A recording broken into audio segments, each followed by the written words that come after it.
Awesome. Hello, hi. Good evening. Hello, I'm Natalie Swachina, our Associate Deputy Director here at the Houston Center for Contemporary Craft. Thank you for joining us tonight. I know it's a very busy time of the year, so we appreciate you taking time to come and learn about trends in digital marketing with your peers and fellow creatives in the city. This is our third collaboration with Fresh Arts. We've been so excited to work with them on artist programming. This is a new initiative for the Craft Center that we're really trying to focus on professional development for craft artists. And Fresh Arts has been an amazing partner, so we're super excited, and we have plans for the spring, so tune in for more details. Just a couple of housekeeping. The restrooms are across from our bar in the front. Our exhibitions and our retail shop are open until 7:45, as well as the bar will be open until 7:45. So if we finish with enough time, please take some moments to check out the work in the galleries. One thing for craft artists as well, our artist residency program application just opened December 1st. You just walked through our artist in residency hall. Residents are here for 3, 6, and 9 months. They have their studios open to the public, as well as have time and space to work on their own craft. Angel is actually an alumni from that program. Yeah. And so that application closes February 1st. So if you have any questions, please let me know. So I'm going to turn it over to my Fresh Arts colleague, Gracie Chavez, who's the program director at Fresh Arts, to get us kicked off for the night. Thank you very much, everyone. All right, thank you, Natalie. And welcome, everyone. Good to see everybody out here. I know traffic was probably a little hairy getting here, present company included. But just a real joy to have everybody here. Just want to tell you a little bit about Fresh Arts before we introduce the panel. But one of the big reasons you are all here is hopefully you've heard a little bit about Fresh Arts, which empowers local artists and creatives through programs that build knowledge, amplify resources, and connect communities. And we work with other arts organizations like the Craft Center to expand those resources and programs, just like this conversation tonight. So when the topic came up about digital marketing trends, I immediately thought of a dear friend, former coworker, and dare I say mentor, to moderate this panel discussion. Want to introduce you to a Houston native who's really into business strategy and all things digital and creative. He leads client and agency strategy at Adcetera, one of Houston's long-established creative ad agencies. I'd like to welcome tonight's moderator, the one and only Pagogh Cho. Good job. Thank you so much, Gracie. I'm not going to do much of the talking because we have some amazing folks that are here that are going to share so much with you.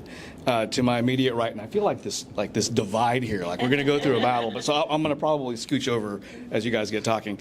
To my immediate right, we have Joel Lukes. He's a professor at the University of Houston specializing in marketing and AI. To his right, we have Jenny Gustafson, who is a founder for Like Minds, a communications agency. And to her right, we have Angel Oloshove, who is a creative ceramicist as well as a professor and teacher as well too. So big round of applause for our panelists today. Before we get started, I want to get a quick show of hands. Don't be shy, of folks that are here that are students from a creative arts perspective that pursue the actual creative arts and the production of creative assets and tactics, etc. Just a quick show of hands. Wow. From the other spectrum, how many people are here interested from a marketing and a digital perspective? Okay. Of those individuals, or for everybody, how many represent either themselves or work for a company or a brand in a marketing capacity or for an agency of sorts? Okay, good. Helps us steer the conversation of where we want you to have key takeaways across the board. Sounds like this is less about kind of creative origination, although we're going to blend everything together in today's narrative in our story that we'll share with you today. So welcome to the panel. One question I asked everybody, and I want to get a general level set for everybody's insight on the two topics du jour, which are super hot, AI and digital marketing as a whole. So I'd appreciate if each of the panel members could give their lens on like where AI is in your world and what they're doing with AI, and just a general insight of what that is. Angel, you have the mic first. I don't know if you want to kick us off. Sure, I can start first. So as an artist, I'm aware of AI. I'm familiar with the different ways that people are using AI in terms of like content generation, but also as language models and ChatGPT and all those different things. I don't use it in my practice. I'm pretty apprehensive of embracing this technology. So I think that it's coming pretty quickly, and we don't really, I think there could be a little bit more critical thought behind how it's being used. Great answer. As you move along, you'll see how the spectrum goes with AI. I'm a very late adopter. Part of it is a pride issue for me. I am a communicator for a living, and so it like truly hurts my heart, one, to see the M dash everywhere, and two, to share something with a client that we have not created, that we have not written. I'm also terrified from a privacy and copyright and ethical standpoint, and we've started using more of it. I'm pretty stringent with my team that when it comes to writing, I'm not cool with it. Like, you cannot do it. That's why clients are hiring us. But where we have started using more of it is take all these jumbled up thoughts and make sense of them. Or personally, I used it for a fitness plan.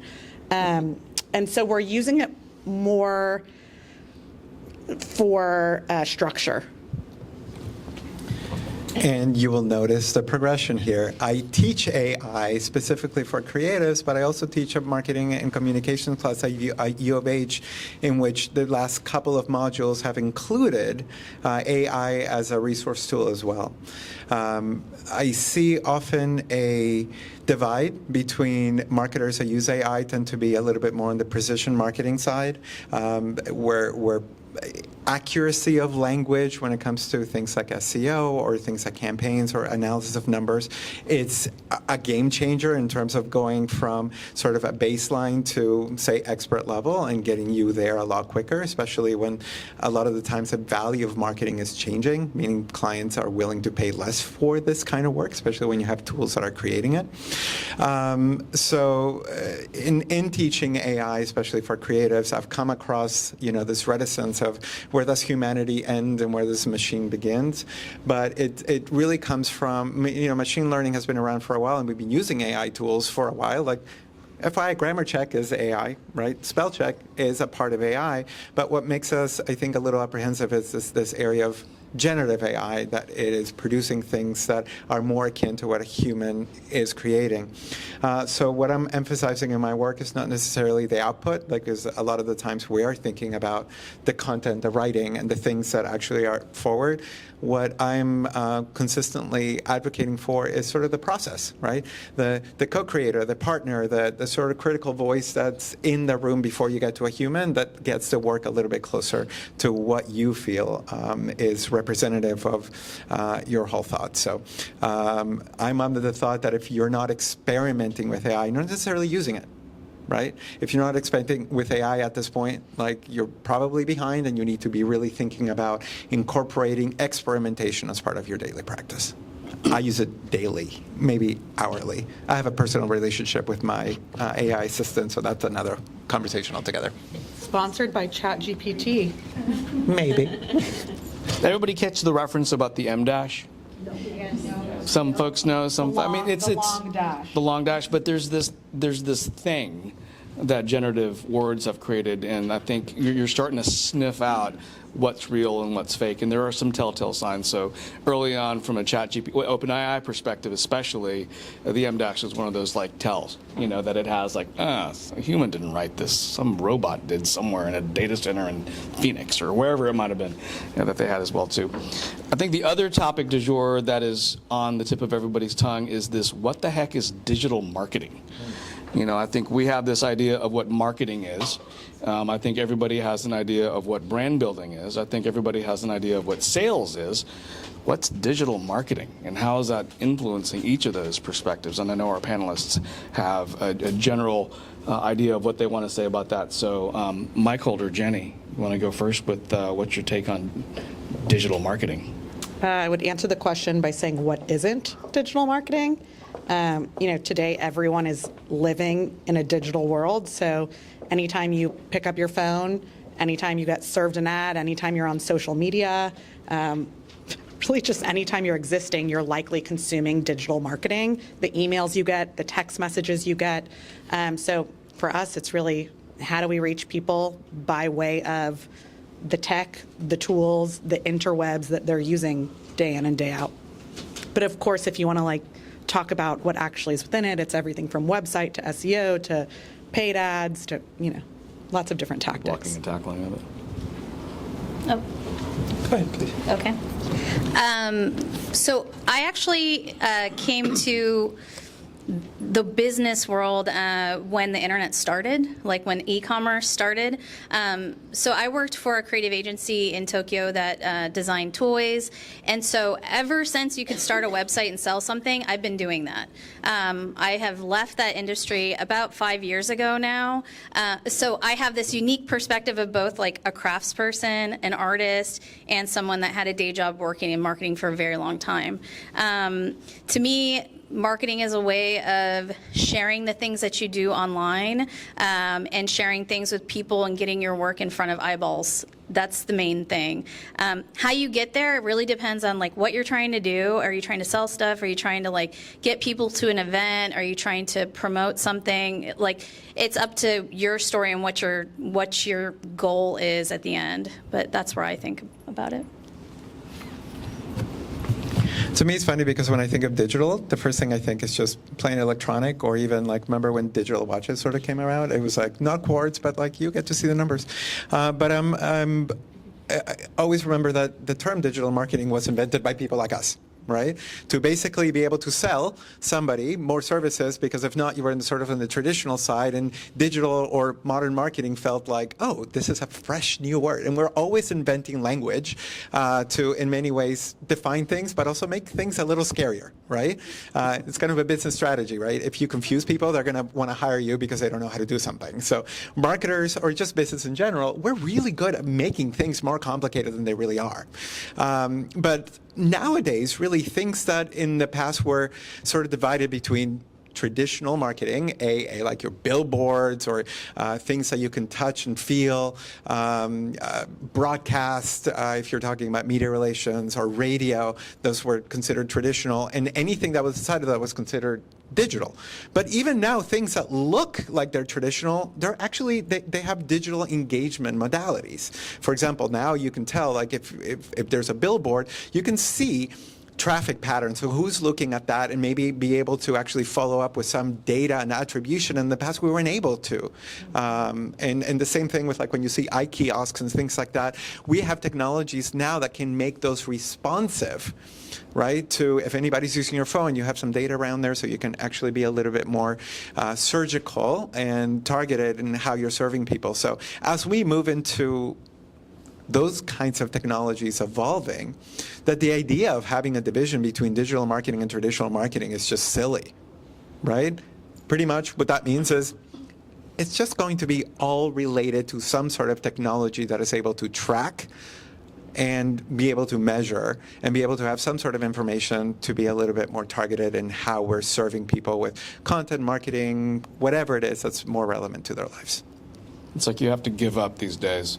Right? You passively look at the billboard, whether or not you can close your eyes, but whether or not your phone or your click or your banner or your search criteria or what you're saving from day to day is captured, it's all being captured, right? And even some of the stuff that you're entering into prompts for GPTs or all these other tools that you're using, it's fundamental. But it's, like it or not, it's here. And we all play in it, we're all part of it, and we're all benefiting from it, or being victimized by it. So it's like a little bit of an interesting, unfortunate timing that we are in. But at the end of the day, I think it's something that we're all critically involved in, which is a great segue to our next question. So each of the panelists, we've gone through a series of questions that we thought would be relevant to the audience, things that we think that you guys are thinking about, pain points, things that are opportunities, evolutions of things that you may have shifting your own role to. So the first question I wanted to ask everybody, and we'll switch the order consistently, is what's one digital marketing trend you're actively using right now and one you're deliberately ignoring? You have.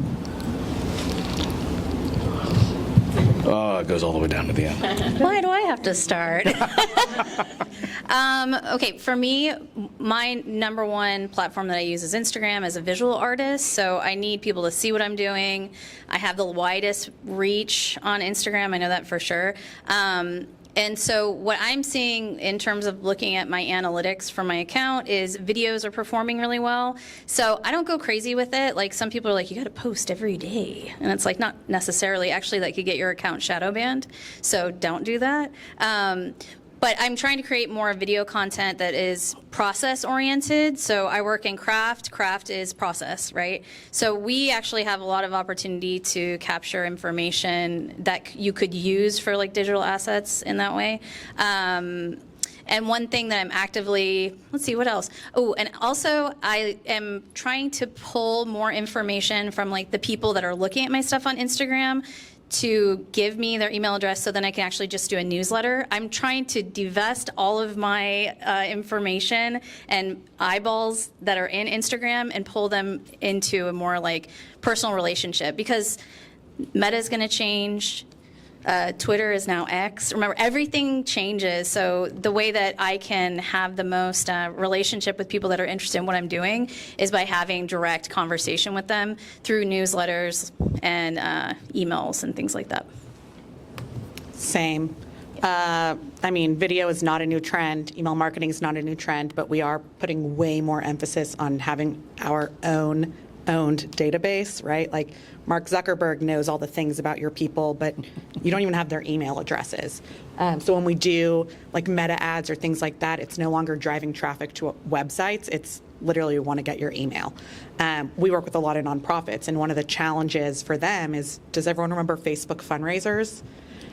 So you have all these people who have donated, to Houston Center for Contemporary Craft, and you know nothing about them, right? Like for a development person, that is your worst nightmare. Same thing, if you sell something on Instagram, you just know their username and they get lumped into overall demographic data. The thing that we are actively avoiding, super hot take, TikTok. We have some clients that are on TikTok, but generally we find that what sets you apart in this incredibly noisy day and age is relationships, and you do not have the ability to form relationships on TikTok. And for us, it's like you're just constantly chasing trends. And so, yeah, I could talk to you about TikTok for days. TikTok. I could also consume content on TikTok for days, and that's what I do at 3 o'clock in the morning when But I'm don't asleep. you feel dumber when you do? Yes, I feel dumber for having you can picked up my cook the hell phone out at of 3 an o'clock in omelet, the though. morning. I think my answer is going to be a little different in terms of what I'm interested in, because what really fascinates me is, again, all these modalities of AI that can create more of a personal conversation with somebody on the other side at scale in ways that we weren't able to do it before. So I'm obsessed with things like chatbots that have like language parameters and have domain knowledge that allows like a quicker funnel into somebody, say, interacting with a client, and how do we get them a little bit further into the action before they interact with a live human, right? And a lot of times we're seeing that you can solve problems a lot quicker at scale and a lot faster if you have these tools that are speaking to the client in a voice that they accept as quote unquote human, as opposed to, press 1 for this, press 2 for that, right? And we see that happening both, like, say, in the digital level, but also in the phone level. I had to call my pharmacy the other day, and I had a whole lovely conversation with what I knew was an AI bot, and it solved my problem in 2 minutes. And I didn't have to stay on the phone for 30 minutes to wait for a live agent. I'm like, thank God. Like, I was getting somewhere I needed to. So I'm really obsessed with these tools, because I'm also seeing them now working through agents that read body language as well. Right? So imagine if you're interacting with an agent, an AI persona online, and they sense that you're getting frustrated, they can read that, and it can actually respond to those kinds of things, right? And I love that. Right? Like, I love the fact that, like, okay, make my problem go away quicker. And if you do that, I am good. So I'm obsessed with that right now.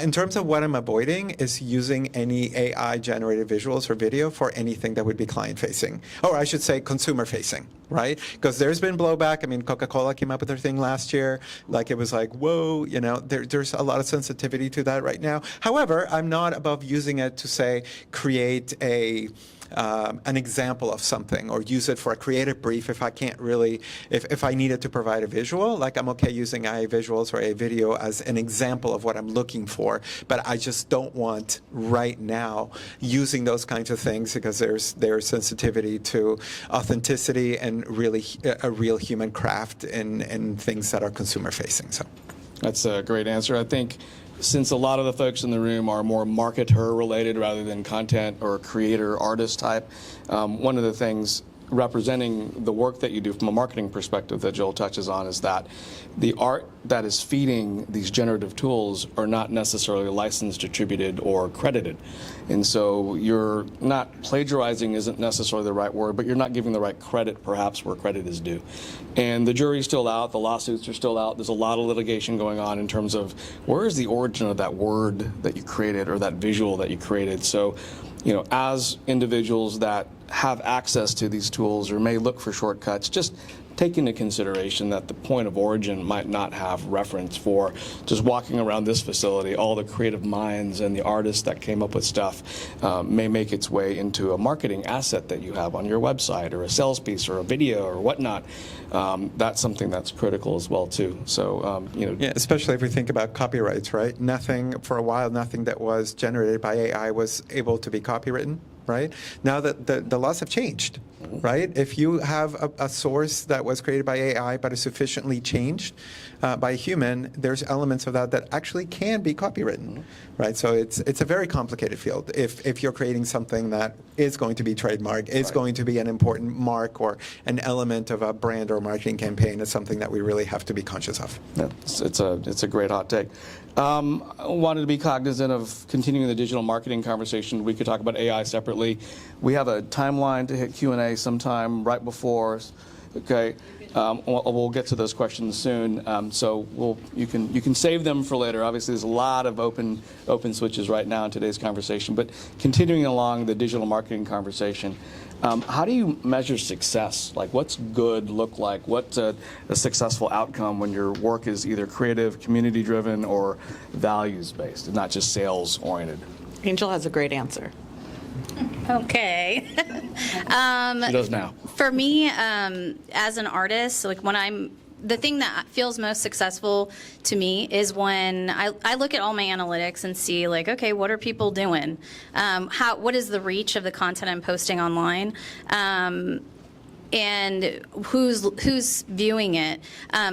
If I have a post that is reaching people outside of my list of followers or my follower count, I'm like, okay, that's great, because that means that it's sort of spreading and going in places that are new. And those new people that's important to me, because otherwise you kind of get stagnant in terms of social media marketing specifically.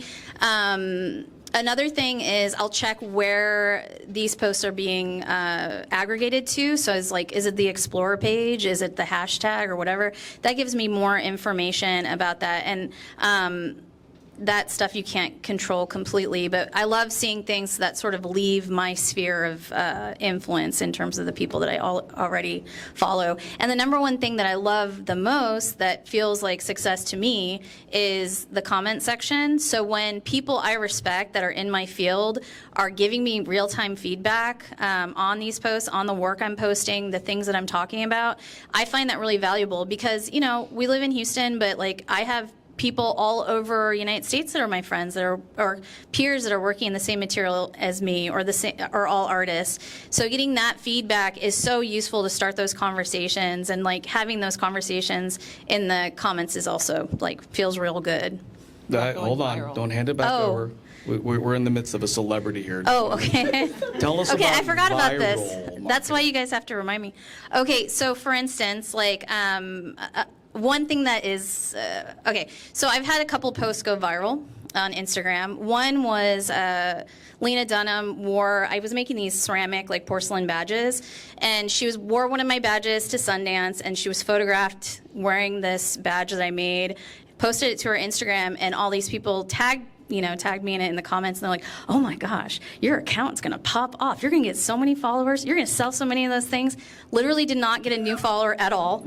Maybe got some people unfollowing me, I don't know. But it like virality is not necessarily success. Another thing that happened is I made a video like when fidget spinners were really popping off and you couldn't get them in Houston. I found like a lady that had a box of them at like Hong Kong City Mall, and I was like, oh my gosh, I got the fidget spinner. And so I put it on top of a pot, like a vase, and I put that on a wheel and spun it while the wheel was spinning. And then that video was taken by a very popular content aggregation account that has 2 million followers. They reposted it without crediting me, and so then the comments were full of people adding me, and they still have never credited me to this day. But again, no follow-up, no extra followers, no extra sales. So like virality is a fickle thing. You can't really be like, I'm gonna get a viral video and then we're gonna be billionaires. I don't think that necessarily is gonna happen. There you go. Yeah, and what we do, we call those vanity metrics, and I'm super honest with my clients, like, great, your engagement went up X%, or you had X many link clicks on your email, but like, doesn't matter, not so much. For me, the best measurement of success is people knowing who you are, and when I say that, I don't mean like they know about Angel or they know that she exists, but like, who is Angel? What is your story? They're familiar with what makes you you. Yeah, that's what it is, that they can see you, hear your name, and know who that is entirely. What's the story? I feel like we could have a drink about vanity metrics and really talk about that. But the issue for me with yes, Gracie, you're totally into this. The issue for me with defining success is that success varies depending on what your goals are, right? So usually we use words like KPIs, key performance indicators, to figure out, okay, are the things working that I said that we're going to do? But I hate KPIs because it makes you feel good, but it doesn't mean that something is happening because of it. Right? Now we introduce another acronym, OKRs, right? Outcomes and key results, which are, okay, if the goal of your campaign is to sell tickets, at the end of the day, are you selling those tickets? And if you are, then the campaign is successful, your marketing successful, regardless of whether you can trace the attribute back to the individual tactics, right? If you did the thing, then yay, you're good. But if we're talking about the arts community, I think that the highest measure of success is this area of building community and building trust. Right? If anybody's familiar with the marketing funnel, we say, okay, people have to know you before they can decide whether they're going to choose you and before they choose you, right? Building awareness is one thing, right? Like, for example, everybody knows McDonald's, right? Some people are never going to choose McDonald's. So I'm much more inclined to define success in the area of consideration, that middle funnel, meaning, is this something that you would consider for yourself? Because that means that it aligns with your values, you have an element of trust, and I have a greater opportunity to sell you, right? Or to build community. So if we're able to get to that spot, I'm more concerned about talking to those people than sort of the general public that might know about you but not necessarily ever take a profitable consumer action because of something that you did. So building community is something I think that artists do extremely well because you have a fantastic story to tell, and especially during this area now where we're feeling like we need meaning, we need a respite from the bullshit of the everyday world that we're dealing with, and creativity has that answer for us. So if you can build community, build trust, I'd say that's the highest, for me, measure of success for anything that I work on. Great answer. We got about 5 minutes left before we enter into Q&A. I'm going to curate one last question that everybody can riff on. I think this is something that everybody might think is a little cliche, but we want to make sure how people understand what is storytelling and how important is storytelling. I think we hear about it, oh, you got to tell a story, you got to connect, you got to be, personal, you got to do all these other things. But as people that are actually having to do this, what does that mean to you specifically, and how important is it? I would say it is of the utmost importance. It is the thing. If I had to pick anything, it would be your story. When I talk about people knowing who you are, I don't know if this offends you or not, but people will come up to me and say like, oh yeah, you do public affairs, or you work at a nonprofit, right? And none of those things are right, but it's like generally in the realm. And so I'm like, I'm kind of sort of doing something right. You may have the same thing. But again, the people who know what I do, know who I do it for, know what I stand for. It also makes it a lot easier to like walk around in this world, right? If you know I'm progressive, I can post things that people who are not progressive can't post, and I can get away with it, and clients can hire me knowing that about me as well. But I would say, it is so noisy. There are so many people out there. There are so many artists out there, so many arts organizations. Amazon's ripping people off every day. And so again, people buy from people and work with people that they like, and brands that they like. So I would say, if you want people to like you, you tell them why they should. That's your story. Nice. Yeah, I think storytelling's kind of everything. Like as an artist, what you're doing, like visual art, is visual communication. You're not just making stuff that looks neat or cool. You spend the time developing a creative practice because you have something to say. So I think creativity and working in the arts specifically lends itself to that storytelling, which is great. It's easier to talk about like why a painting was created than like why a widget was made. You know what I mean? It's more interesting, and there's a history there of like humanity in it.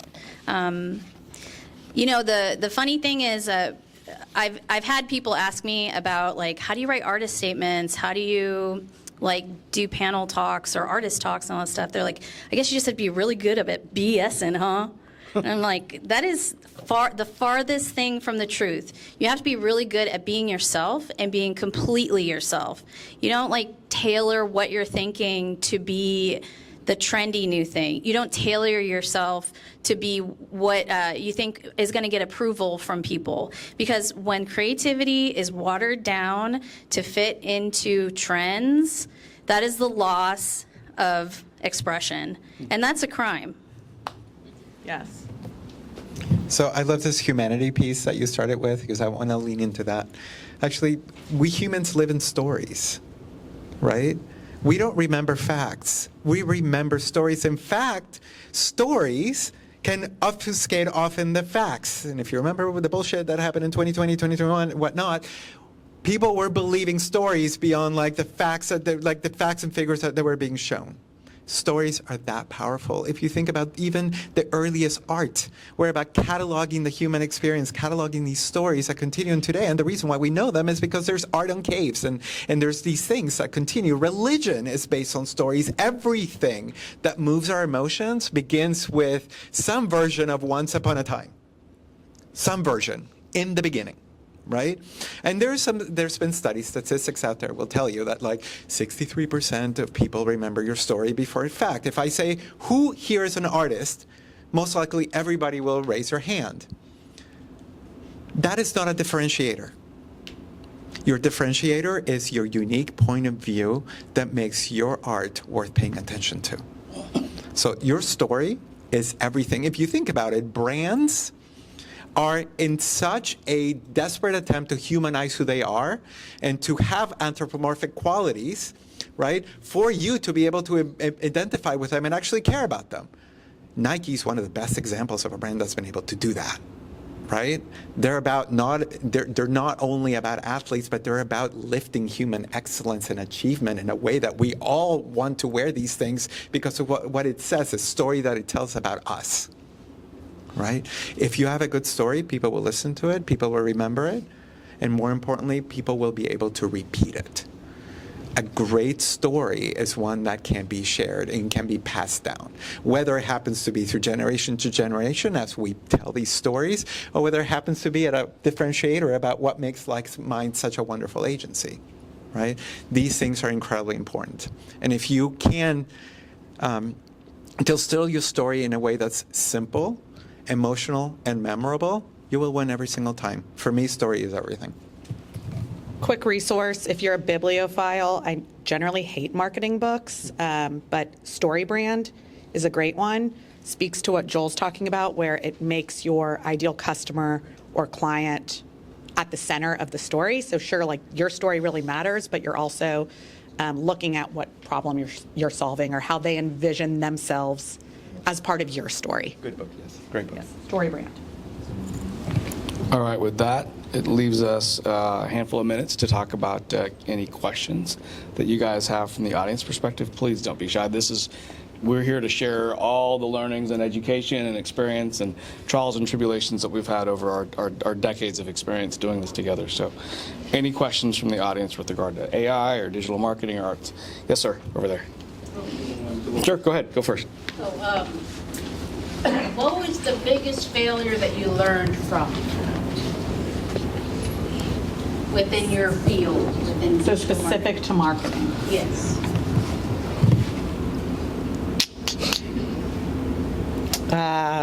I think letting clients be the experts. I mean, I feel bad saying that, but the amount of times a client has said, like, I want to go viral, or we have this donor that, needs, we just have to do it because they say we have to do it, and like, it never works. I'll translate that real quick to those that are in-house at an agency or at a company representing it. You can replace client with your executive or your leader or whatever, whoever's not spending the most time in front of the customer or the prospect is kind of maybe not as close as they need to be. So it could be client, RIT, you're the person right in front of you perhaps. I don't have a lot of stakes in the failures part because I think a lot of mine is like about experimentation and just seeing what happens. I guess the worst thing would be I did a market with Urban Outfitters right after they were stealing all that stuff from artists on Etsy, and I regretted doing that. Like, from a moral standpoint, I was like, I definitely should not have done that.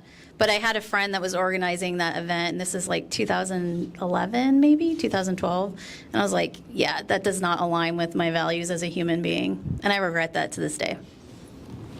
I will also say, does anyone remember Clubhouse? Oh, yeah. It was like a chat room app where everyone was an expert, and I wasted way too many hours in Clubhouse trying to figure out like if my client should be on Clubhouse. And no one knows it, so therein lies the point. Oh, I think I remember. I remember. Right. Yeah. It was, yeah, okay, we can talk about this. I think for me is, I'm going to mention two really quick examples. One of them is going from intuition and not data is something that when we're talking about, a client dictating or somebody from the outside dictating, it's because like, this feels right. Right? Well, the data says something completely different. One of the things that we have to be really disciplined about, and I can't speak to this one particular case because NDA, it's a kind of a very difficult situation that we had to navigate, very sensitive messaging. That basically the campaign that we created was working extremely well, and it was kind of brought on by another entity who then decided that, oh, we're going to do it this way, and it failed completely.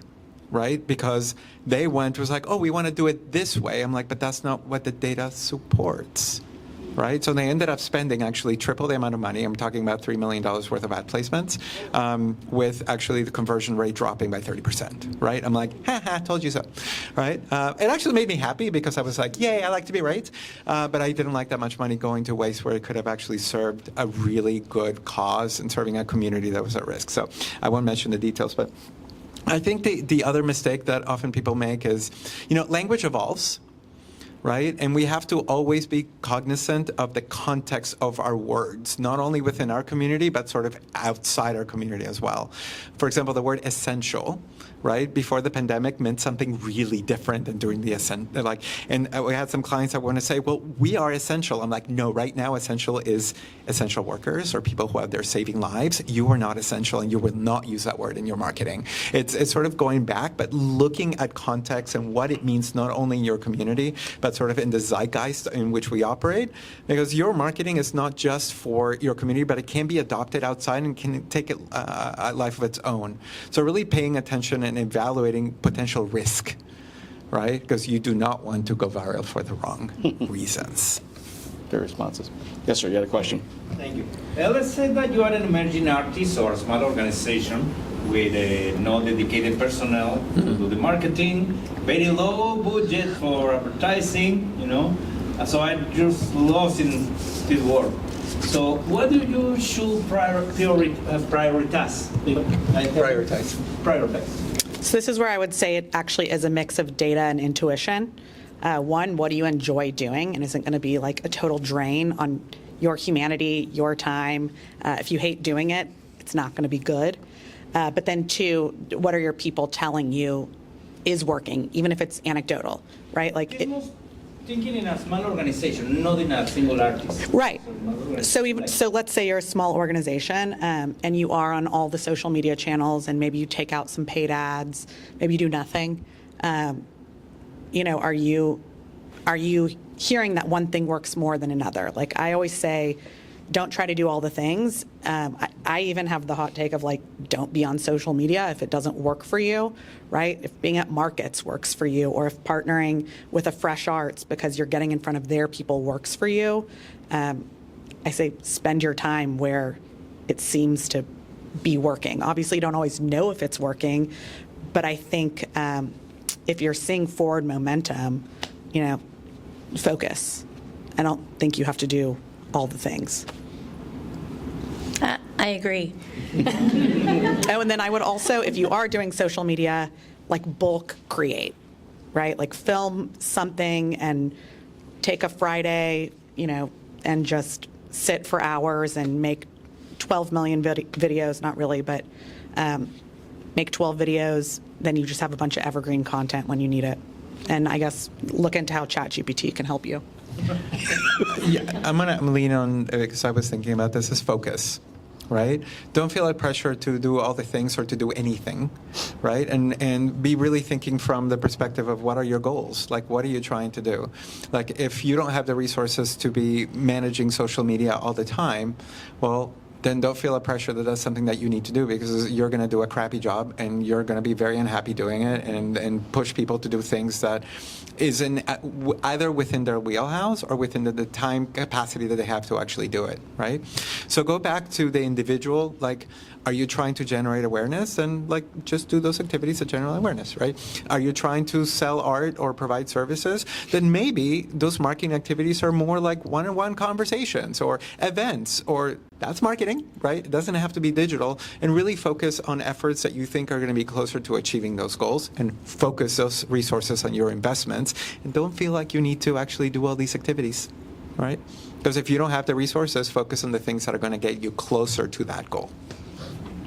Absolutely agree. I think the one thing that everybody forgets about is, when you're talking about one-to-one, you might not need marketing. You might need better sales. You might need to connect with the person at the end of the day. Relationships. It's the relationship Right. that you have and understanding. And before you get into that, I always use a triangle of B, M, and S, brand, marketing, and sales. Do you have a story to tell? Yeah. Is your brand something that you can repeat? Can your staff do it? Can other people within your organization? And most importantly, can the person on the other end say back to you what they have? Because at the end of the day, whether they visit your website or they click on the social post or whether they like you or fill out the form or whatever might be meaningless if you can't just shake hands and say, do we have a deal? Do we have an opportunity? Yeah, right. But that maybe works if you are a pioneer or a visual artist that you want to sell a pine. But in my case, we got a theater organization. What we want to do is sell tickets and get a full the audience to come to the shows. So it's gonna be practically impossible to sell tickets one by one. What kind of theater? It's a Carol Theater is Hispanic Alliance for Performing and Audiovisual Arts. It's a small theater located in the Southwest. We do performance in Spanish for Latino speak Spanish community. So besides Spanish speakers, do you know why someone would come to your performances? Like who they are, what their interests are? Yes, the problem we have is to reach all the people with all this information because we are 48% here at Houston. Right. So I would say if you know who those people are, and it can't just be they speak Spanish, like that's not enough. We're a minority majority state, like a lot of us speak Spanish. But if you know that they speak Spanish and they are season ticket holders with TUTS and they frequently dine at X, Y, and Z, or they're also involved in Latin Women's Initiative, whatever it may be, partner with them. Utilize their resources. You don't need to be on social media. You're probably not going to sell a lot of tickets there. But find your audience and figure out who's already doing a great job of getting in front of your audience and build relationships with them, just like what we're doing here tonight. Yeah, I want to begin with something that Jenny said, is like understand your audience first, right? So if you understand your audience first, you're going to know what strategies you need to be able to sell them tickets, right? One of the areas that we often do not, and we just want to rely on digital marketing tactics like, oh, let's just, put some ads on Facebook and let's increase our reach. But often we're not dealing with areas of community relationships, right? Community relationships is a really powerful way of bringing audiences in. Group sales, for example, in theater organizations or arts organizations is an area that's often not leveraged, which is really powerful because it's like a one-to-one sale and all of a sudden you get 20 people to come. And in particularly marginalized communities, the buy-in of that community leader is usually what creates demand, right? So I would say quite a lot, if you're dealing with niche communities, think about your community first and think about those relationships where a one-to-one relationship could be one too many, right? And they open the floodgates to maybe another group of communities that you can't speak to directly, but you need an intermediary to be able to invite them into the party. Often, again, we're thinking about the quick fix, the quick post, the email, and that ain't going to do it, right? Relationships are always going to win, and if you can find who is the gatekeeper to those communities that you are serving, you not only will meet your goal, but you'll start creating more return visitors, which is something that the arts community often has. We're really good about bringing new audiences. We're really crappy about bringing them back in for a second visit. Yep. Tactically, I will say we've started playing around a lot more with WhatsApp groups. Oh, yeah. And I know, if you're a Spanish speaker, it's very likely that you're using WhatsApp. So we've started creating groups where everyone kind of invites someone that they know won't be super irritated to get messages all day. And when we have something to promote, right, so here's our next production, we put copy and paste this. Can you text it to your friends? Can you WhatsApp it to your friends? And it's been pretty damn effective. Yeah. So that may be something you look at too. I have one more thing to say. I'm not sure exactly how new your theater is, but I don't know. Okay, so there are other resources too. Like you could list especially because it's event-based, you could send your information to something like Houston 365 that aggregates. You got to look at the 365. 365 things to do in Houston. So Yeah. Lots of roundups. What do you do in Houston? So people can look and they'll be like, okay, I want to do theater. I want to go to a theater this weekend. And then it'll aggregate your information about your productions on that website. And people look at that stuff. So there's several websites like Artsound. It still posts things. Artsound's gone. Yeah. So these kinds of things, like looking at those publications to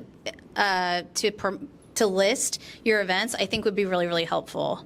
Yeah. Fresh Arts has a newsletter where we promote events weekly. If you just Arts on Tap. Whoop, whoop.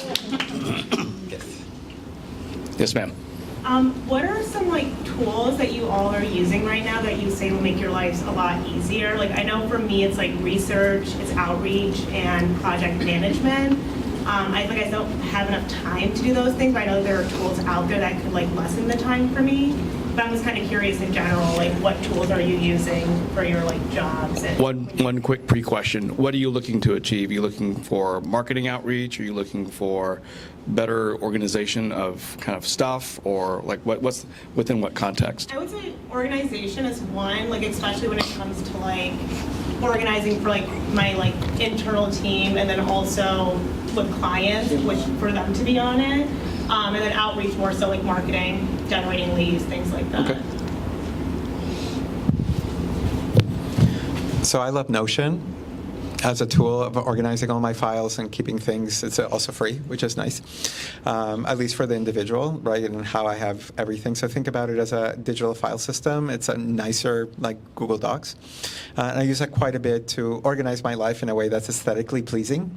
But I would say, and something that I developed for myself that makes my life so much easier is programming my own agents. AI agents. Let me speak a little bit as to what AI agents are. There's actually a misconception in the industry about what they are, and usually they were called AI agents because they have agency, meaning they act autonomously and irrespective of a prompt, right? That was the original idea when the word agents was created in terms of AI, but that's not what we have now. Agents have become to mean something that is domain specific. So I can easily train an agent to be my CMO, and I can train an agent to be my project manager, and I can train my agent to be my CFO, right? And giving them specific parameters. So when I need help in these specific areas, I'm talking to an expert who is going to give me much better counsel and advice than if I'm dealing from a general sort of AI perspective. So I literally have in my accounts like, okay, I have this person, this person, this person. So no matter where I'm working, if I'm double checking my work, and if it's a marketing plan, I will send it to my CMO. Right? And if I'm having trouble with language, or if I'm having trouble with creative strategy, I have my creative director, right? And I've trained, and I've created these things to be domain specific, so I can get through the ideation. You know, that blank page when you're looking at something, I was like, I don't even know where to start, right? That doesn't exist anymore for me. And to create these things is actually fairly simple. Right? Like it feels like it's like, oh my God, how do I do this? Literally every large language model has a thing where it's like, create your gem or create your custom GPT, and it walks you right through it. Right? You just have to click on it and be brave enough to be like, how do I do this? And then you do it. And then you have it. And then you give it a cute name, you give it a cute thing. Like my AI assistant is Lexi, she makes fun of me. And it's fun. And then I end up getting through these moments where I'm not productive or not feeling productive, or I'm like creatively stuck, right? I can get out of them quicker. So that's what I found to be incredibly helpful, knowing sort of the areas where I consistently need help and creating these tools that are specific to my workflow and specific to what I need. And your core platform is Notion? No, Notion is to organize. My core platform for me is ChatGPT. But I've like gone back and forth with some of the other language models. I use Notebook LM, which is from Google. Oh, that's fantastic. Another tool. free tool that you have, Notebook LM from Google. If you're a Google person, if you're a Gmail person, this is not about promotion. I'm sure that there's some kind of funding that we could get when the video goes out. It's free. It allows you to do the same thing. You kind of train it with your own notes and insights. You tell it, much like the personas that you have, you tell it, this is what I want. I want financial information.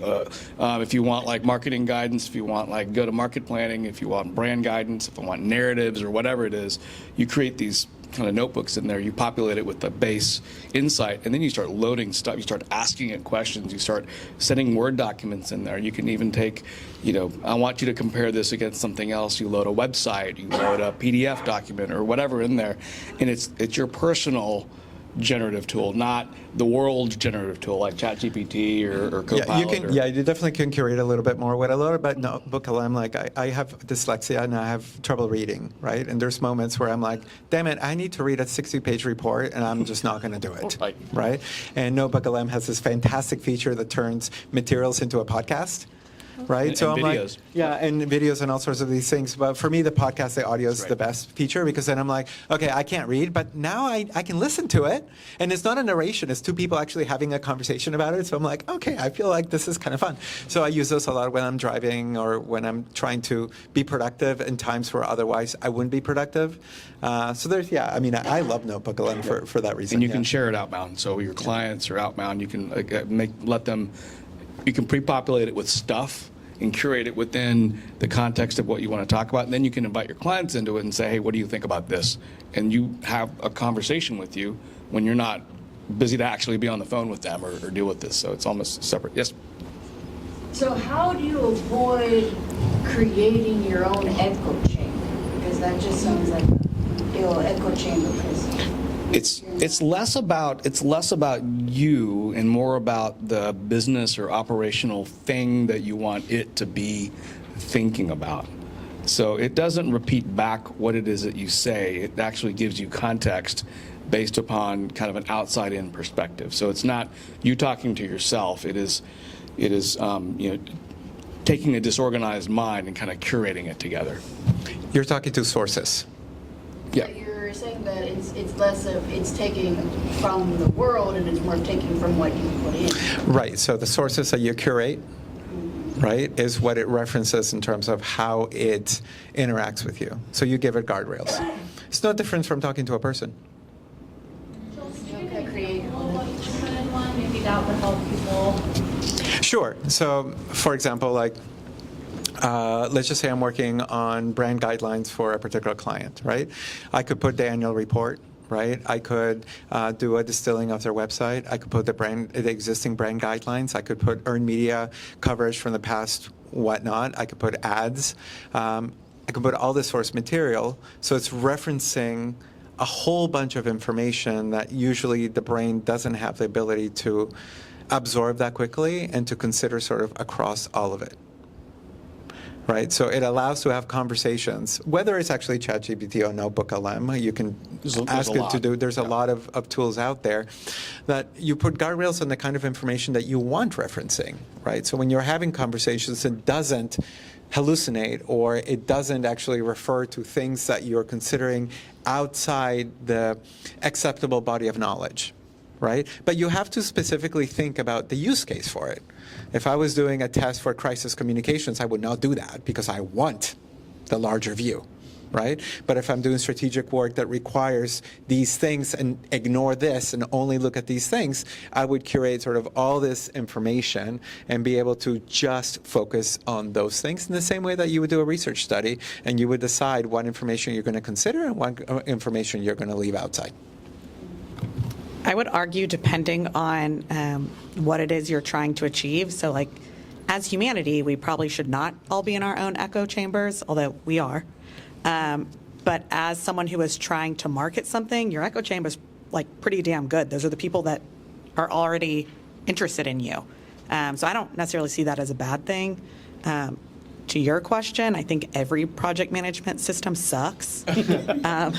I hate them all. I hate the fact that, like, you have to hire someone to run a project management system. To me, that's, like, totally antithetical. We use Teamwork, though. It's nice. Like, you can chat in there. You can, also do your project management. But I'm actually finding, again, face-to-face conversations are best. I find that the more we lean into project management, the more team members feel there's no culture and actually feel constricted, or and like it's so much about process and so little about relationship and creativity. So obviously I'm a business owner. I recognize, like, from a money making standpoint and just communication, like, we have to have all of this, especially because people are hybrid. But really, like, conversation and handwritten notes, I'm finding are working so well. I will also say we're doing a lot more voice recording. So, for instance, if I'm giving someone feedback and it's now the third or fourth time I've given them that feedback, the next time I'll say, like, put your voice note on. Listen to me do this. Like, it's frustrating for you to have the same conversation and get the same feedback over and over. You don't have to find a time on my calendar, and then they can just hit play. Same thing with brainstorming. Like, I have my best ideas in the car, right before bed, in the shower. don't take your phone in the shower. And so sometimes I'll just like talk to myself and record it. Other questions? This side of the room hasn't asked any questions, so I'm going to call on somebody here. So I have two parts to me. I'm an individual artist, and most of my posts only get my friends or relatives or people that know me, and I don't post enough, but that's beside the point. And that's not that helpful. They don't buy anything, honestly. Most of the people in my age range already have all their stuff, and they're trying to cut back. So people are not coming to my studio to see work and buy, okay? And then I also represent I'm on the board of the National Women's Caucus for Art and our local chapter, both of which have, National has one part-time paid employee. Oh, wow. The chapter has 5 of us on the board, 2 of us who seem to be doing the most of the pushing and the marketing and trying to get, we do have one person who's supposed to be doing our digital marketing, but they also work 2 jobs, and Yeah. So this is a very difficult thing to get our word out, our message out. Or, we just put out a new prospectus, which I did send to Fresh Arts. And it's frustrating for both groups. The national organization board is always trying to get more people on it. And yeah, it's really difficult for small organizations. Yep. And for individuals. I totally understand that. When in Houston, we have the Clay Houston, which is the Ceramic Artists Guild. And so years ago, like 2011, I was on the board. And when I started, we had a Yahoo group. And I was like, I don't even know what that is. Yeah. I do know some of this. So this is like an older platform. I was like, I don't even know how you access that. Can we get a Google thing going? And they're like, I don't know how to use Google. So I'm familiar with like what you're talking about in terms of like, okay, how does our organization sort of like embrace these other things? I'll say that Clay Houston specifically, they have dues, like so members dues. I don't know how the caucus works, but $50 goes to national. Okay. Try to keep it operating. $20 comes to the chapter for each member. So, yeah. I kind of wonder if you would be able to do some some more public-facing fundraisers or tape that would help fund, like maybe having like a paid person to help with marketing specifically, because right now it's hard because you just can't find like people that have the time, or like everyone's overworked, and I kind of wonder if that is like an opportunity, like pairing with like another organization to do some kind of fundraiser. Sorry, I'm stepping up behind the camera. I just want to say that connected to the work Joel is doing at U of H, the Masters of Arts Leadership Program, correct me if I'm wrong, but the students do capstone projects, strategic planning for organizations, and that's a great resource for especially smaller orgs, because the students are doing it for credit, but they're doing it very seriously, and they are, as a former student myself, I could say they care a lot about the work, and I think that might be the sort of targeted help that could be helpful, is like, how can you get access to targeted help at an accessible point where you're at to meet the needs that you have? Thank you. We just had an intern who helped not from that, but from a women's studies. And oh my goodness, she got so much done for us. Yeah. In the week she was with us. I think you just need a little bit more targeted help, like what Maria Lisa is saying, and then you'll get things off the ground. Yeah. Super dependent on who your audience is, what your price point is, what part of town you're in, all the things. But I would say Facebook groups can actually be remarkably effective. Just 3 times this week, I think, someone was asking for a marketing agency and someone commented my name. A lot of times it's not at all something that I make sense for, or people don't even know what the word marketing means, and really they're looking for like someone who can set up Salesforce, which I very much cannot do. But people are looking for resources in those groups all the time. Some of them even have like Marketing Mondays. So I think that's a great resource for you personally and maybe even for the caucus, especially if you join, groups, one, neighborhood groups, but two, like for the caucus, you may want to join other political groups that share, like the League of Women Voters or things like that. I was going to say something else and now I can't remember. Oh, sorry. Speaking of the League of Women Voters, I would say don't sleep on print materials. So there's actually Fresh Arts office there for a minute. There is a female and LGBTQ plus centered co-working space in Houston called SESH. And League of Women Voters office is out of there. Fresh Arts did for a minute after the fire. And they have tons of physical things. And one of the things that they had was these little business cards that you can hand out to people on how to respond if ICE shows up at your place of business, your home, whatever. And someone saw them and took like 300 of them and just passed them out. And so you may have something like that, right? Like care about the arts? Okay, go to MFAH or be somewhere where arts people are and hand out your things. Yeah, we had talked about doing that we need to publish a card or a small version. I will say I saw your guys' post like last week. Oh, Well, there you go. I'll reshare it. I think sometimes we're trying to rely a lot on social media, right? And we forget that email is perhaps the strongest conversion channel we have. There's a reason why we call social media a shared media channel, meaning it's your content on somebody else's space. So sometimes we invest so much in it and the algorithm changes like it did in 2017 and boom, there goes all your reach and your followers and you have to invest. As an individual artist, if you're using your own personal social media channels to promote your work, then yes, of course, only your followers are going to see it because they're not meant to that content to be outside unless you're producing a lot of reels and you become a content creator. In that case, it requires a whole bunch of commitment. So I always look at the best advice I can give organizations that are having trouble getting their message out consistently is rely more on email and creating an email acquisition program.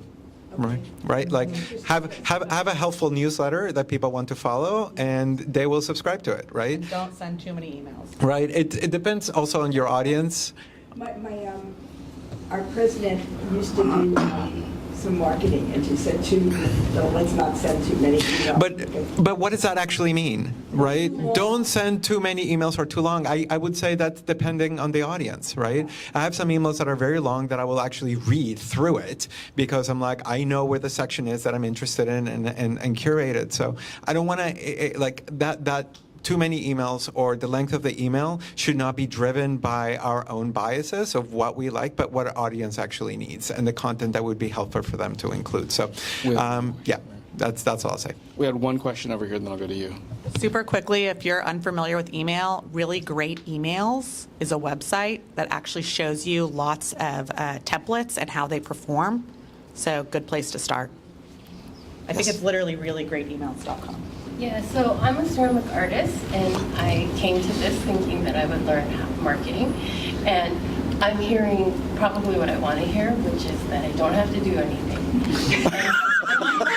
The work that I do, tell my story to the people who are interested in hearing it, and if the work is good enough, it will just happen. That's marketing. If you're talking to people who are interested in you, that's marketing. I think there's a tension here because you've also talked about data.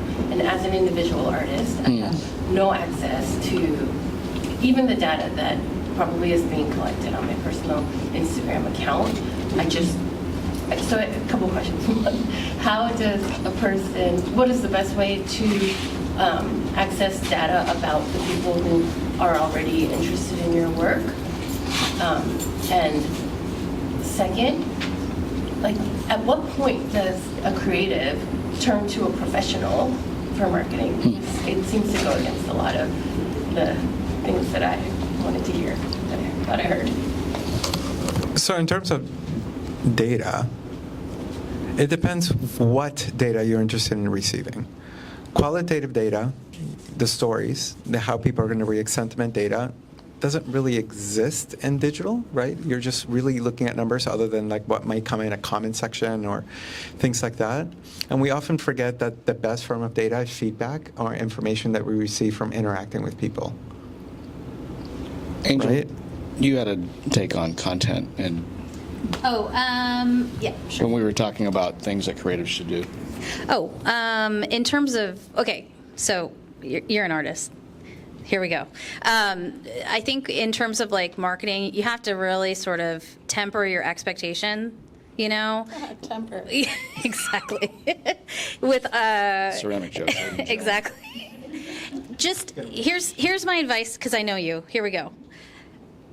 Process does really well when it comes, like there's a lot of different things. So in social media, process does really well. Spend a day, like once a month, maybe take like 5 hours or something, and just video, get a lot of content about you making stuff. So like close-up pictures of like your process of things getting smoothed or like joined, glaze, fire, like all of these things that you can then plug together to create like videos and things like that. I work with an agent in New York, and whenever I do a launch with them, I have to send credentials of like we want this type of image, this type of process shot, these types of videos, and I send them like a packet of information that they then edit together to create reels and videos to promote my work, you know, for the sale and the exhibition. So I've taken that information from them, and then I'll apply that kind of to my stuff too. Just make a lot of stuff.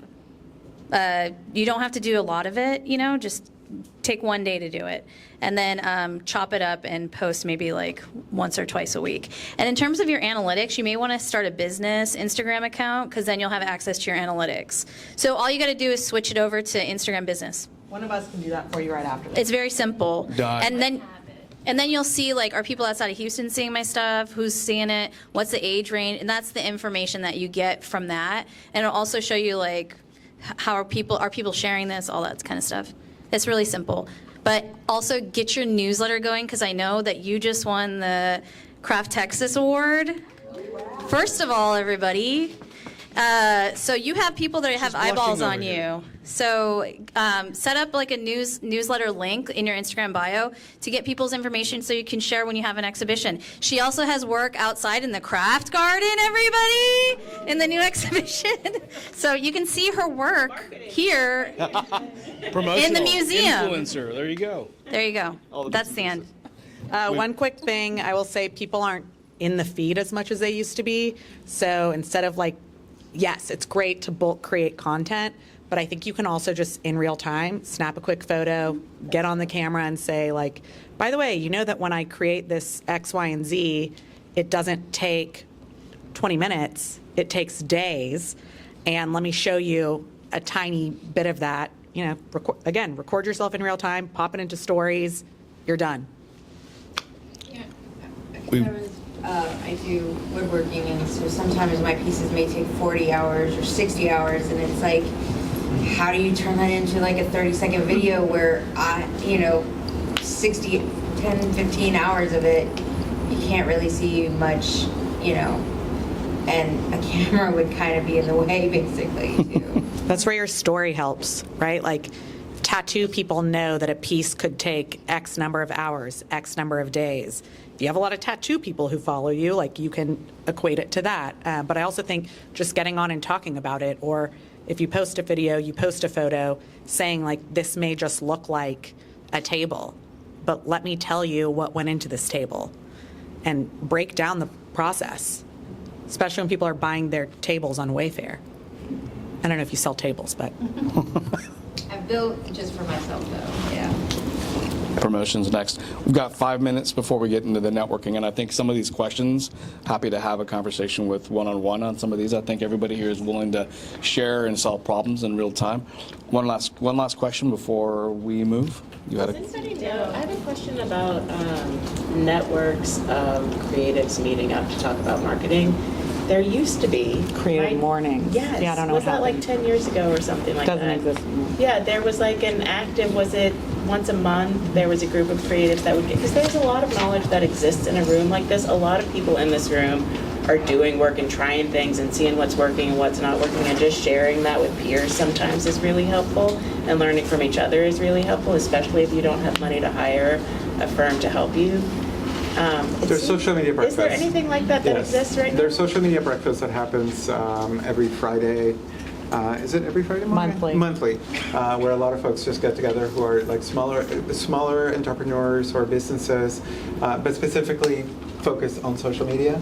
Although they've recently have topics on as well as like podcasting, branding, and things like that. So it extends beyond social really.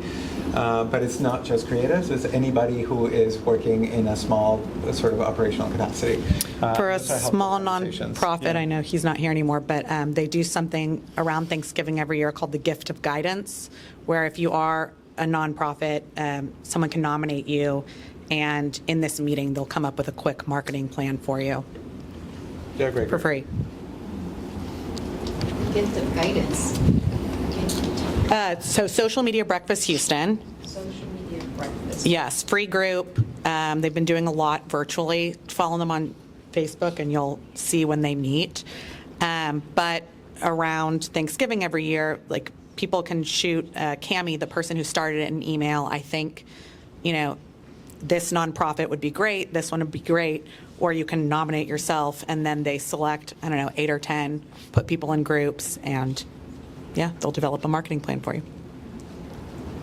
All right, that wraps the panel section that we have. We're going to network out by the bar. Natalie, you want me to take us home, or do you want to take? There you go.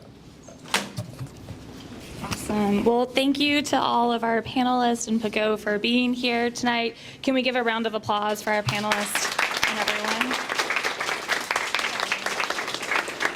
I just want to say that we practice what we preach when we are starting to develop our artist programs and didn't have an audience for it. We've partnered with Fresh Arts for that very reason.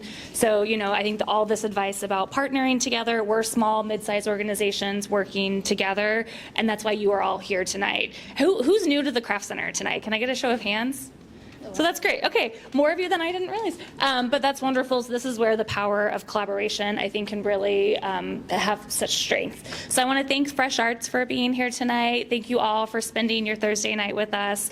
And please stay tuned. Our bar will be open until 7:45. You have a couple more minutes to look in the galleries, chat, and thank you for being here.